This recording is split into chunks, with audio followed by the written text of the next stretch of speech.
Bom, para a gente começar a nossa discussão, vamos entender um pouquinho sobre a questão número 1, que é essa a primeira a ser discutida. Tá assim, ela foi do Enem, tá? Ela mistura a ideia que nós discutimos em sala da agricultura com a biologia em si. Em quais sentidos? No sentido de que ela quer que você entenda como que funciona tudo isso, tá?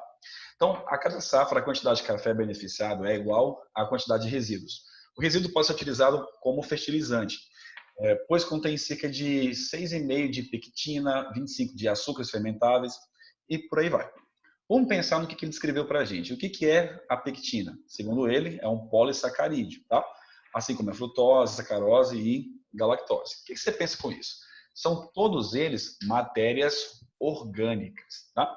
E você conhece que a planta, ela requer, na verdade, matéria inorgânica para que ela possa fazer a sua fotossíntese. Então, quando eu estou jogando esse tipo de resíduo, eu estou jogando o que nós chamamos de adubo orgânico, tá? E eu preciso necessariamente que um ser vivo faça o consumo desse material, transformando ele em composto inorgânico. O nome dado a esses seres vivos são os fungos e as bactérias. Então, eu jogo composto orgânico, que vai ser quebrado em composto inorgânico, aí sim a planta consegue absorver. Esse tipo de adubação, nós chamamos de adubação generalista, tá? Onde eu não vou corrigir aquele solo só com o que falta, tá? Eu estarei corrigindo ele de maneira mais geral. Então vamos para a questão em si. Esse resíduo contribui para a fertilidade do solo, pois possibilita a reciclagem do carbono e do nitrogênio. Então vamos voltar a discutir quais são para nós os compostos. Ele falou pectina, que é um polissacarídeo. Quando você pensa em açúcares, né, no geral, qual que é o conceito básico que eu tenho da bioquímica sobre eles, né? São carboidratos, ou seja, carbonos hidratados. Se são carbonos, já achamos a chave da questão, né? Tem carbono, então, obviamente, faz parte dessa ciclagem do carbono. Essa pectina é um composto complexo, tem sim também nitrogênio, mas o que mais me chama a atenção é que, além desses açúcares, eu tenho também resíduos de alcaloides. Segundo o próprio texto, são compostos aminados. O composto aminado é aquele que tem nitrogênio. Então, eu estou jogando compostos orgânicos baseados em carbono e nitrogênio no solo. Esse solo estará havendo, através de fungos e bactérias, a ciclagem da matéria, ou seja, transformando elas em matéria inorgânica. Então, por isso que eu fecho com a letra A. A dúvida da questão 1 foi se por acaso poderia ser a letra E. Olha o que fala a letra E. Ela discute sobre isso contribui, pois apresenta efeitos inibidores de crescimento para a maioria das espécies vegetais através da cafeína. Então, em nenhum momento no texto ele discutiu que esses resíduos eram a cafeína. Na verdade, o princípio ativo que eu preciso do café é a cafeína. Então, eu retiro a cafeína daquele moço, tá? Ela não vai ser devolvida ao solo. Isso faz com que essa questão não fique correta. Tranquilo quanto a ela? Posso seguir essa sequência aqui? Temos alguma dúvida? Posso seguir? Tá, então a outra que foi pedida foi a questão número 8, e eu volto, gente, a gente pode fazer aqui na ordem que vocês quiserem, tá? A questão 8, vamos descer um pouquinho sobre ela, mais embaixo está aqui assim.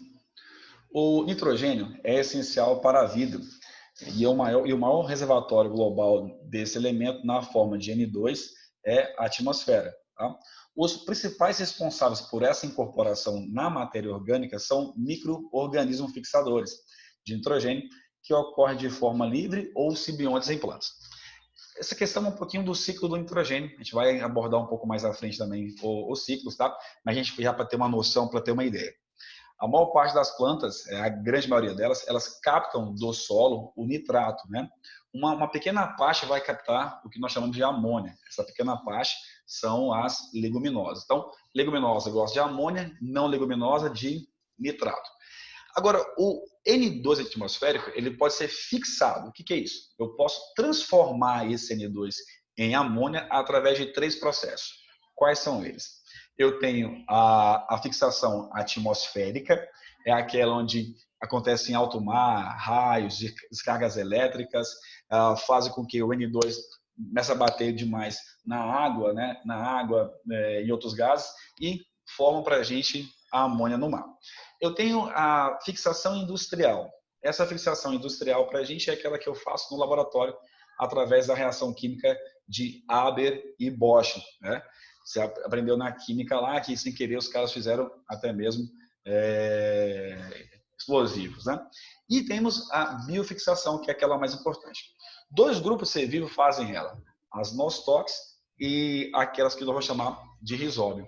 Risóbio estão sempre associadas com as raízes de leguminosa, enquanto que a nostoc ela está mais solta no solo. Então, para a gente fechar, a ideia é o seguinte: animais garantem suas necessidades metabólicas como? Você percebe que quem faz a biofixação é ser vivo no solo. Desse solo, o nitrogênio vai parar onde? Nos produtores. O produtor é a planta. E esse animal, como que ele vai ter acesso a esse material? Ele tem acesso ao longo da cadeia alimentar, se alimentando de outros seres vivos, né? O animal pode se alimentar de outro animal, mas de alguma maneira chegou até o produtor, e o produtor é quem insere na cadeia alimentar o nitrogênio, tá? Por isso que a questão número 8, ela fica com a resposta letra D, a transferência da matéria orgânica pelas cadeias tróficas. Por enquanto, gente, dá para ir levando, tá tranquilão. Seguindo a sequência que foi pedida, vamos para a questão de número 11. Tá? Aí eu volto para ficar aberto, tá? Para vocês. Questão 11, ela trata da questão do solo também, né? Na ideia é o seguinte: no quadro estão apresentadas informações sobre 2 estratégias de sobrevivência que podem ser adotadas por algumas espécies de ser vivo. Estratégia 1 e estratégia 2. Vamos para o comando. Na recuperação de uma área desmatada, deveria ser reintroduzidas primeiramente as espécies que adotam qual estratégia. Então, a gente pode pensar da seguinte maneira: uma área desmatada, naquele ambiente não tem mais ser vivo, ou eu reduzi bastante a quantidade de ser vivo. Naturalmente, eu tenho que recompor aquela área. Tá? Se o ser humano não intervir, não fizer agricultura ou pastagem, acontecerá naturalmente o processo de sucessão ecológica, que é aquilo que a gente discutiu nas aulas lá, nas videoaulas. Tá? Se o ser humano não intervir, sucessão ecológica. A sucessão, ela começa pelo estágio que nós chamamos de estágio pioneiro. Né? Quem é os pioneiros? É aqueles que estão instáveis, tá? Porque o máximo grau de estabilidade vai acontecer lá na frente, só lá com as clímax, tá? E quem que seria para nós esse ser vivo? Ele é um ser vivo simples, que ele tem um ciclo de vida muito curto. Não se esqueçam da ideia de que eu prefiro plantar a soja do que o cacau, porque a soja me dá muito rápido essa resposta, já que ela, nesse contexto, ficaria mais para pioneiro e não para clínicos, tá? Então, se eu quero recompor isso com maior facilidade, eu tenho que fazer com quem tem um curto ciclo de vida, com quem ele tem um potencial biótico muito elevado. O potencial biótico é a capacidade do ser vivo apresenta naturalmente em crescer. Então, quanto maior o potencial biótico, mais rápido eu vou conseguir recompor aquela área. Tá? Então, para fazer melhor essa recomposição da área desmatada, é indicado a estratégia 1. Né? São seres vivos mais instáveis e imprevisíveis? São. Esse texto ele começa com isso para poder te dar uma desequilibrada. É a ideia de não estar no clímax, porque clímax já é estável. Tá? Potencial biótico muito elevado. A duração da vida tem que ser curta para que haja rapidamente essa recomposição. Os descendentes, muitos, tá? O tamanho corporal ele é pequeno, fica mais fácil se recompor. E esse tamanho populacional ele é variável, ele vai aumentar bastante até que o ambiente fique totalmente mudado. Depois que mudou, ele sai dali para que venham novos colonizadores, tá? Então ficaremos com a questão da estratégia número 1. Agora, pensando em estratégia número 1, pode ser a letra A ou pode ser a letra C. Vamos para A. Pois essas espécies produzem descendentes pequenos, o que diminui a competição com outras espécies. A competição é dada através da quantidade de ser vivo, não pelo tamanho do ser vivo. A competição em 2 níveis, no nível intraespecífico e no nível interespecífico. Tá? Então, quanto mais ser vivo tivermos, maior vai ser essa competição. Olha C. Pois essas espécies apresentam um elevado potencial biótico, o que facilita a rápida recolonização. Então, se nós soubéssemos o que era potencial biótico, daria para marcar o item C. Então, o potencial biótico é a capacidade que uma população apresenta em crescer de maneira natural. Então, vejamos, uma população 1 eu tenho 8 homens e 2 mulheres. Uma população 2, eu tenho 2 homens e 8 mulheres. E eu não descrevi quem são esses homens nem quem são essas mulheres, né? Qual das duas tem maior potencial biótico, ou seja, capacidade em crescer? Obviamente que é aquela que tem maior quantidade de mulheres. Isso não quer dizer que ela vá crescer, quer dizer que é a sua maior capacidade, pois dessas 8 mulheres, 7 pode ser criança, mas daqui no futuro elas vão ter a capacidade de crescer. Por enquanto, tranquilo, por enquanto fácil. Voltar para a nossa tela inicial. A gente tem mais alguma dúvida, fora essas 3 que foram pedidas?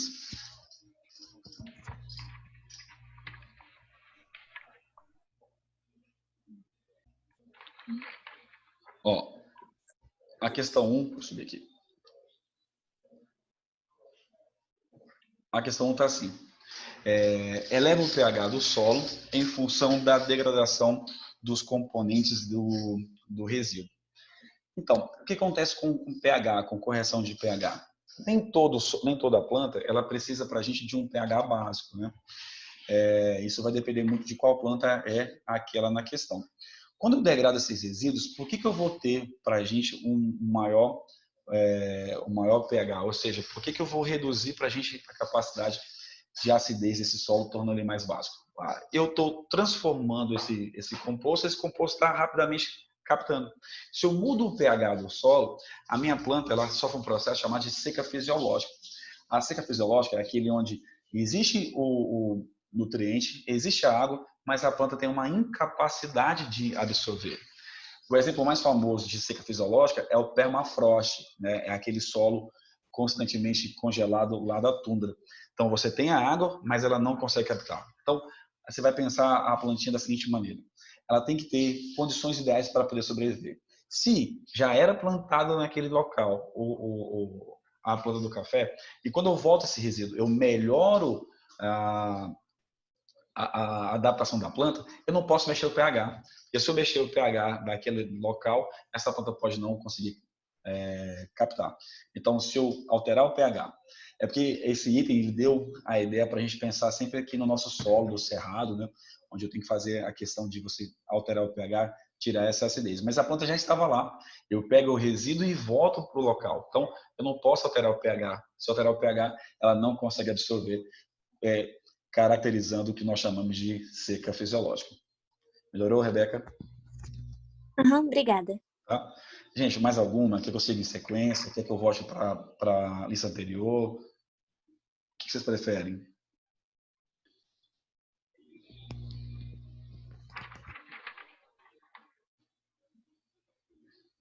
Me dá um norte aí para a gente poder seguir o nosso.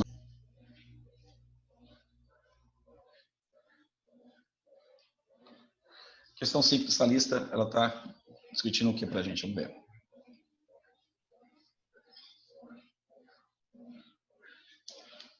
Cadê ela? Aqui. Recentemente, um estudo feito em campos de trigo mostrou que níveis elevados de dióxido de carbono na atmosfera prejudicam a absorção de nitrato pelas plantas. Consequentemente, a qualidade nutricional desse alimento pode diminuir à medida que os níveis de dióxido de carbono na atmosfera atingirem estimativas para as próximas décadas. Tá? Nesse contexto, a qualidade nutricional do grão de trigo será modificada primariamente pela redução de quê? Então, o texto ele comenta para a gente: aumentei CO2, eu reduzo a absorção de nitrato. Para que a planta quer o nitrato? É a pergunta em si. Nitrato vai ser a base para que a planta faça fotossíntese, e nessa fotossíntese ele pega o que eu chamo de PGAL, né? E com esse PGAL eu começo a ligar esse nitrogênio. Em suma, ele vai produzir compostos nitrogenados. Quais são os dois compostos nitrogenados que tem que vir na sua mente assim que eu falo em biologia, em bioquímica? Dois compostos. Ou eu vou pensar em aminoácidos ou em bases nitrogenadas.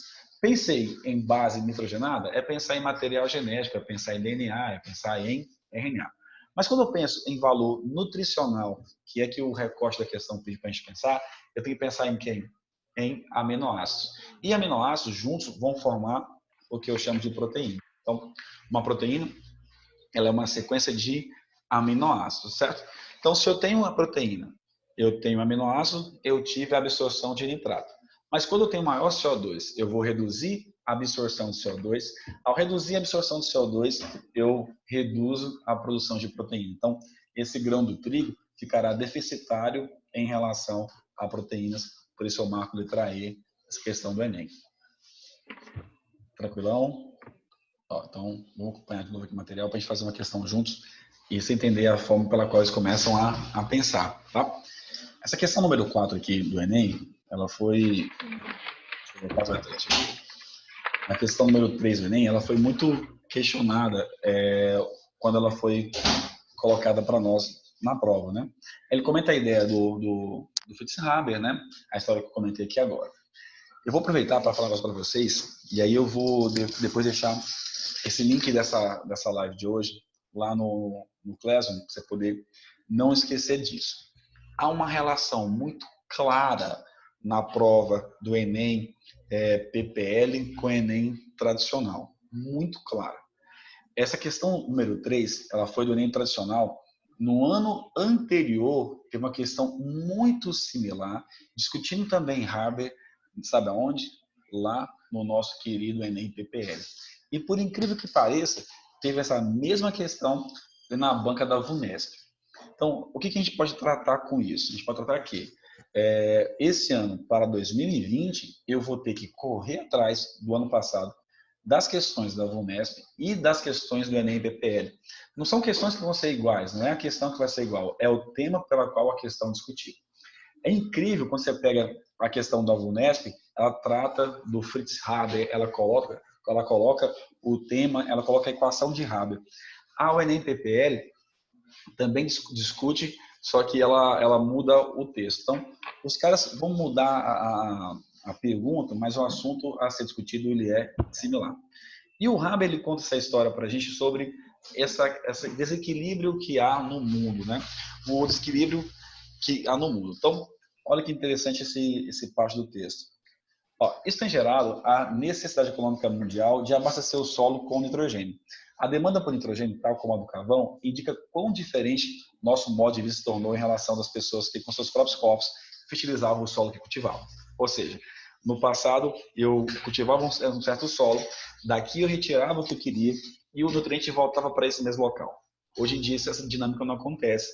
O Brasil, por exemplo, deixou de ser um país agrário para um país urbano. Mas quem alimenta ainda as cidades é o campo. Então, se o campo alimenta a cidade, aquilo que o campo tira do solo vai ser devolvido apenas na cidade. Então, eu quebro o ciclo daquele local. Então, meu microclima, meu microambiente vai perder essa ciclagem. E aí o que eu faço? Compro fertilizante. Vou comprar de onde? De outros locais do mundo. Então, com essa dinâmica toda, eu consigo não ter mais o mesmo padrão de ciclagem da matéria naquele local. Tá? Então, isso para nós é importante deixar claro. Tá?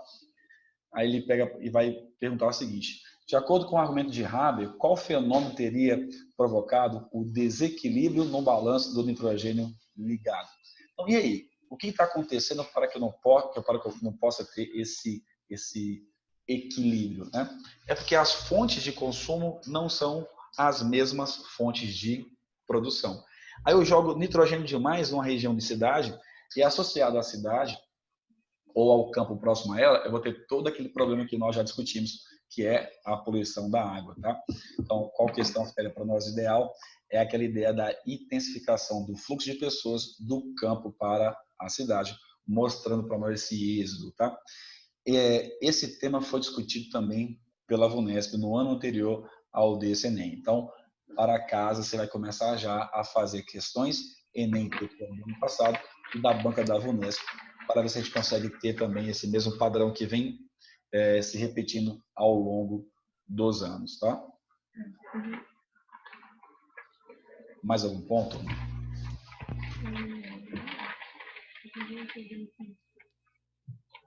Voltar para de novo. Uma questão um pouco mais para frente aqui. Questão 9 do nosso Enem, tá? Vamos fazer a questão 9 para a gente fazer juntos. Ela também. Tá assim. Quando o macho do besouro da cana localiza uma plantação de cana-de-açúcar, ele libera uma substância para que outros besouros também localizem essa plantação, o que causa sério prejuízo ao agricultor. A substância liberada pelo besouro foi sintetizada em laboratório por um químico brasileiro. Com essa substância sintética, o agricultor pôde fazer o feitiço virar contra o feiticeiro, usar a substância como isca e atrair o besouro para longe das plantações de cana. Assinale a opção que apresenta corretamente tanto a finalidade quanto a vantagem ambiental da utilização da substância sintética mencionada. Então, eu acho que fica claro para a gente pensar na finalidade, né?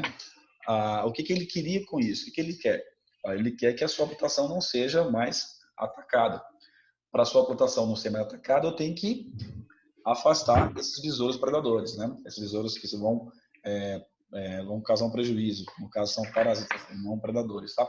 Então, eu tenho que afugentar eles de mim, tenho que tirar eles da minha fazenda. Então, essa é a finalidade desse experimento. Agora, qual que é a vantagem de fazer isso? Qual que é a vantagem? A vantagem é muito simples, né? Se eu não tenho mais os besouros lá, se eu não tenho mais aquela praga lá, eu não vou usar muito defensivo agrícola. É aquilo que a gente discutia na videoaula. Não tem local no mundo com maior quantidade de pragas do que as lavouras, né? Porque na grande maioria elas são monoculturas. Se é monocultura, tem uma biodiversidade reduzida, então ela funciona como uma espécie pioneira. Funcionou como espécie pioneira, é baixa a CPP, ou seja, a competição, a predação e o parasitismo. Por isso, a praga ela fica em grande quantidade. Ela promove o crescimento que a gente chama de crescimento irreal, né? A curva dela de crescimento não é a curva S, que sobe e fica é a curva J, ela cresce até um colapso populacional. Esse colapso não vai acontecer porque você vai lá e faz o defensivo agrícola, porque deixando normal, iria acabar com toda a plantação, que aí é o colapso populacional. Então, eu posso fazer isso como? Gente, com situações como essa, que é usar esse mecanismo, reduzindo, então, a quantidade de defensivo agrícola.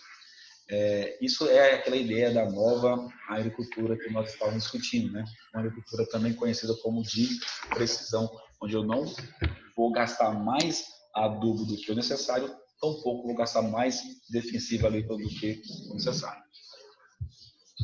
As questões que a gente consegue estar discutindo ao longo da semana, tá bom?